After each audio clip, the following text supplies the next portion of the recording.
Nah, dalam keadaan kita sudah sempurna menunaikan wudhu, dalam keadaan sudah suci, kan, telah bertaharah, maka hadis memberikan tuntunan kita untuk melanjutkan pada step berikutnya, ya, mempersiapkan untuk menunaikan sholat dengan sempurna. Kembalikan ke hadisnya dulu. Ya, saya ingatkan kembali teman-teman sekalian pada hadis riwayat Al-Bukhari, ya, riwayat Al-Bukhari dan juga Muslim, ya, dan tentunya keduanya di kitab sahihnya. Ya, ini yang nomor hadis 757, ini yang 397. Rawinya kalau ada mendapati perbedaan nomor di sini karena hal tertentu, entah cetakan atau mungkin sebagian pakai ikhtisar sehingga tidak sama. Ya, di sini bisa dilihat rawinya sahabat Abu Hurairah. Abu Hurairah pada kejadian sahabat Khalad bin Rafi' Az-Zuraiqi, ya, Khalad bin Rafi' Az-Zuraiqi. Ya, atau tentang al-musi fis salah, ya, orang yang salatnya kurang bagus, yang kemudian ditunjukkan oleh Nabi sallallahu alaihi wasallam tata caranya seperti yang pernah kita bahas, ya, di beberapa pertemuan yang lalu. Baik, tegasnya Nabi menyampaikan ketika mengajarkan sahabat Khalad bin Rafi' Az-Zuraiqi, semoga Allah muliakan dan ridhai beliau, karena mengabarkan kepada kita jalan pembelajaran yang tersambung ke Nabi, ya kan? Baik, bismillah. Nabi mengatakan, idza qumta ila shalah, saya tuliskan, idza qumta, ya kan, ila shalah. Baik, jika engkau, jika, ya, qumta dari taknya dulu kita terjemahkan, ya. Jadi kalau ada kata kerja bersambung dengan kata ganti, maka yang diterjemahkan kata gantinya dulu, ya. Misal jalasa, duduk, ya, saya ingin katakan saya duduk, saya telah duduk, ya, maka kita matikan bagian akhirnya huruf sin, jalasa jadi jalas, tambahkan kata ganti untuk saya, tu, jalas tu, maka mengartikannya subjeknya dulu, ya, saya dulu, saya duduk, ya. Di sini qumtu, jadi qama yaqumu, qumtu, ya. Idza qumta, idza apabila atau jika, qumta tak engkau, kamu, ya kan? Apabila engkau, kamu, karena Khalad ini laki-laki, maka menggunakan a fathah, ya. Kalau perempuan pakai i, qumti, ya, sama juga dengan kata ganti langsung menunjuk pada yang kedua di hadapan kita. Misalnya kalau kita ingin menggunakan bentuknya misalnya kaf, kaful khitab, jazaka, ya, orang sering mengucapkan terima kasih dan memohon pada Allah memberikan pahala, jazakallah khair, ya. Jadi kalau a itu ke laki-laki, kalau perempuan tinggal ganti pakai i, jazaki. Jadi jangan ada lagi para akhwat ibu-ibu yang menyampaikan pada saya, Ustaz, jazakillah khair, saya tidak pakai mukena. Saya pakai panggilan seperti ini, ya. Jadi cukup sampaikan jazakallah khair, a untuk laki-laki, a, ya. Baik, kalau untuk perempuan i gitu, ya. Nah, itu, ya. Jadi idza qumta, jika engkau ingin menyempurnakan. Nah, ini ada qama di sini telah saya terangkan di pertemuan lalu, menunjuk pada sesuatu yang sempurna, ya. Tunaikan dengan baik semaksimal yang bisa kita lakukan. Idza qumta ila shalah, jika engkau ingin menyempurnakan salat, kan? Ya, boleh kita terjemahkan jika engkau ingin menunaikan salat dengan sempurna, bisa, ya. Kemudian pertama asbighil wudu. Nah, ini, ya, asbighil wudu, sempurnakan dulu wudumu, telah kita bahas. Jadi kita kasih contoh begini, ya. Tsumma istaqbilil qiblah. Tsumma istaqbilil qiblah. Ini dia step yang kita bahas, ya. Sempurnakan dulu wudu'mu, thumma istaqbilil qiblah, kemudian setelah itu kamu menghadap ke arah kiblat sebagai persiapan untuk salat. Baik, ini indah sekali redaksinya, sempurna diksinya. Ketika menggunakan thumma berarti ada jarak, ada fase. Ya, jadi kata sambung itu konjungsi atau disebut huruf ataf, ya, ataf dalam bahasa Arab itu umumnya yang digunakan tuh ada 3 umumnya, walaupun banyak nanti, ya. 3 ini bisa fa, bisa waw, bisa thumma. Ya, bisa fa begini, fa, bisa wa, bisa thumma begini, ya, bisa thumma, fa, ya. Misalnya di Al-Quran, di kisah paling populer yang saya pernah sering sampaikan di Al-Imran ayat 38 sampai 39, itu kan ketika Nabi Zakaria berdoa kepada Allah, hunalika da'a Zakaria rabbah qala rabbi habli min ladunka dzurriyyatan thayyibah innaka sami'ud du'a. Ayat 39-nya fa fanadathul malaikah, ya. Maka fa di sini menunjukkan satu ketersambungan yang cepat, nyaris tanpa jeda, Jadi antara Nabi Zakaria yang bermohon kepada Allah, minta dikaruniai keturunan di dalam sholatnya, baru selesai doa. Sholatnya belum selesai, langsung jawaban turun, itu pakai fa. Ya, fa. Nanti jawaban doa yang banyak cepat tuh nanti bisa ditemukan misalnya contoh di Quran surah 21 Al-Anbiya dari ayat 83 terus sampai 90. Fastajabna. Itu kalau Anda ingin bermohon kepada Allah dan persoalannya serupa dengan contoh di ayat itu, amalkan ayatnya. Ya, doa saat sakit yang Nabi Ayub alaihissalam, doa pengen minta keturunan misalnya kan, doanya Nabi Zakaria, doa dalam kesulitan yang sangat pekat dijahili orang sampai sulit luar biasa, doanya Nabi Yunus alaihissalam, itu jawabannya fastajabna itu ya, cepat kami jawab, ya.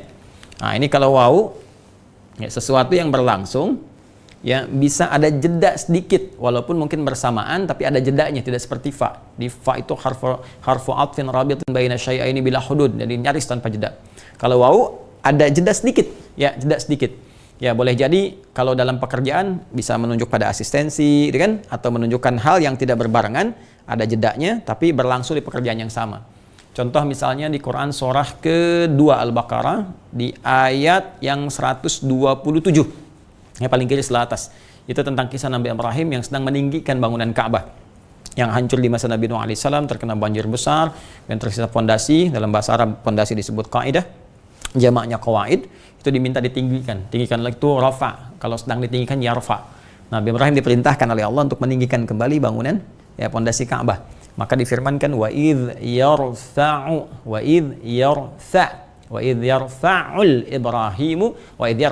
Ibrahimul qawaida, ya, dan ingatlah, pahami, pelajari ketika Ibrahim alaihissalam ya mendapat perintah dari Allah Subhanahu wa taala untuk meninggikan kembali pondasi-pondasi Ka'bah. Wa idz yarfa'u Ibrahimul qawaida wa Ismail. Ada wa-nya, kan? Wa Ismail ini jadi ketika Allah menyampaikan wa idz yarfa'u Ibrahimul qawaida, kan? Minal bait. Masya Allah. Minal bait wa Ismail. Nah, ini ada wa di sini. Ya. Dan ingatlah, pahamilah, pelajarilah ketika Ibrahim alaihissalam melaksanakan perintah Allah dengan meninggikan pondasi-pondasi minal bait dari al-bait Ka'bah itu wa Ismail. Dan Ismail pun mendampingi, mengasisteni, membantu. Ya, jadi yang diperintahkan Nabi Ibrahim bersamaan saat mengerjakan, Ismail pun berusaha mengikuti, ya, berusaha membantu alaihi wassalam. Jadi antara pekerjaan Nabi Ibrahim dengan Ismail alaihissalam itu tidak berlangsung bersamaan begini, tidak, tapi ada jeda untuk mengasistensi itu. Jelas ya?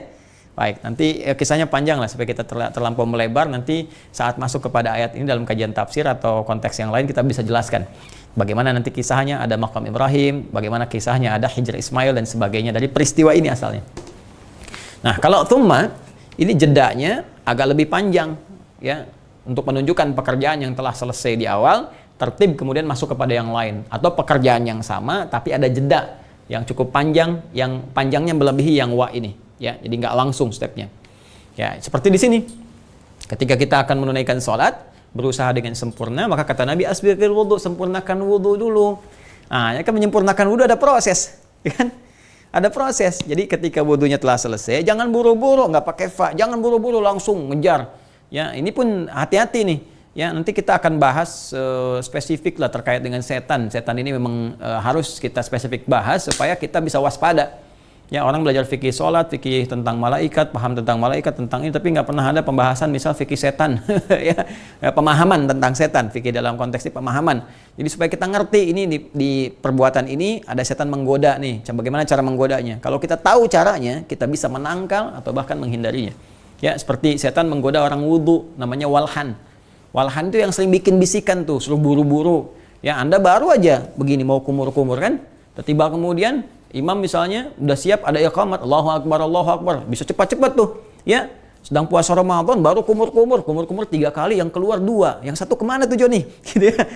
itu masalah juga tuh ya. Jadi hati-hati tuh. Ya, kadang nyuruh Anda cepat-cepat sehingga nggak sempurna wudunya. Habis gitu baru takbir dibisikin sama dia. Itu tuh, wah, luar biasa jahatnya setan tuh begitu. Kita disuruh buru-buru.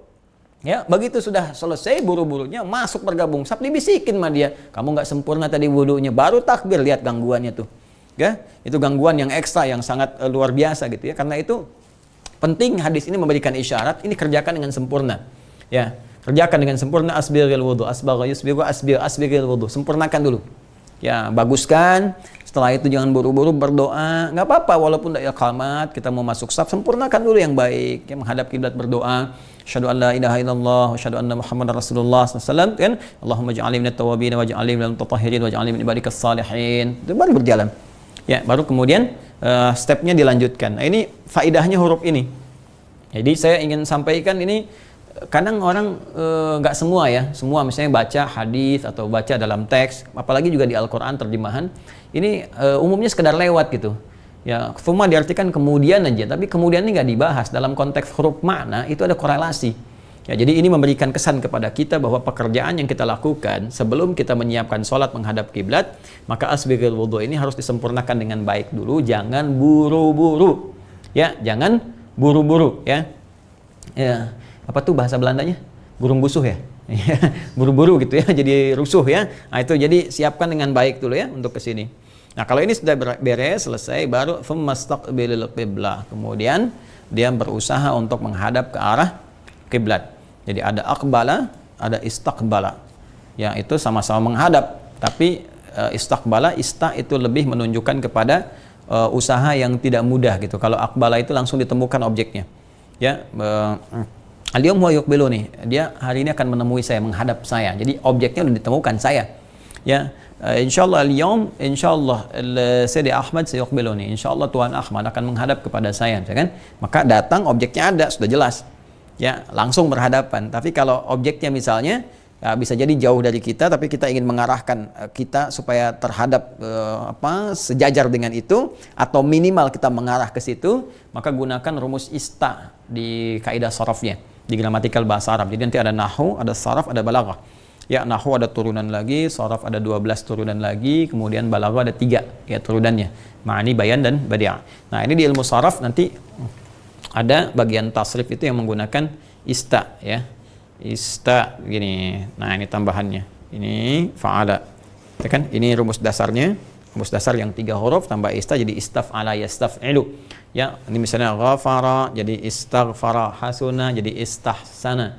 Ya, ini kan dari kata qabila jadi istaqbala, istaqbala. Nah, ista ini punya beberapa arti. Ya, bisa berarti memohon, bisa memohon meminta ya. Memohon. Seperti ghafara ini ampunan, mau meminta ampunan, mohon ampunan, istaghfara. Sifatnya disebut istighfar. Istaghfara yastaghfiru istighfaran, permohonan ampunan lillah kepada Allah Subhanahu wa taala. Ya, bisa jadi menunjukkan pada usaha yang menginginkan sesuatu.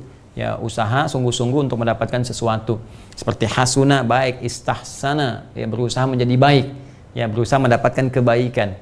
Nah, sama juga di sini istaqbala ini menunjukkan makna yang kedua, setidaknya itu berusaha dengan sungguh-sungguh untuk bisa menghadap ke arah kiblat. Nah, jadi kalau kita akan menunaikan sholat, maka step yang dilakukan setelah berwudu, kita memetakan terlebih dahulu kiblatnya di mana tuh. Ya, kiblatnya mana? Jelas dulu. Dan kiblat ini arah yang ditunjukkan oleh Allah Subhanahu wa taala untuk memberikan kesan dan kondisi ibadah umat Islam itu tertib, rapih. Masya Allah gitu kan, terlihat. Jadi, dan memang kita bisa lihat, silahkan cek dimanapun teman-teman sekalian. Demi Allah, kalau ini rekayasa manusia, agama buatan manusia, nggak mungkin begini. Itu Allah yang gerakkan, sehingga sedunia itu kalau kita petakan, dicitrakan dari atas, itu menghadap ke satu titik untuk kiblatnya, menunjukkan arah. Ya, ingat, ini menunjukkan arah. Arah inilah yang menjadikan kita taat pada perintah Allah. Ya, Allah arahkan kita supaya tertib, rapih, menghadap pada satu titik yang sama untuk kiblat kita, arah kita dalam beribadah kepada Allah. Ya,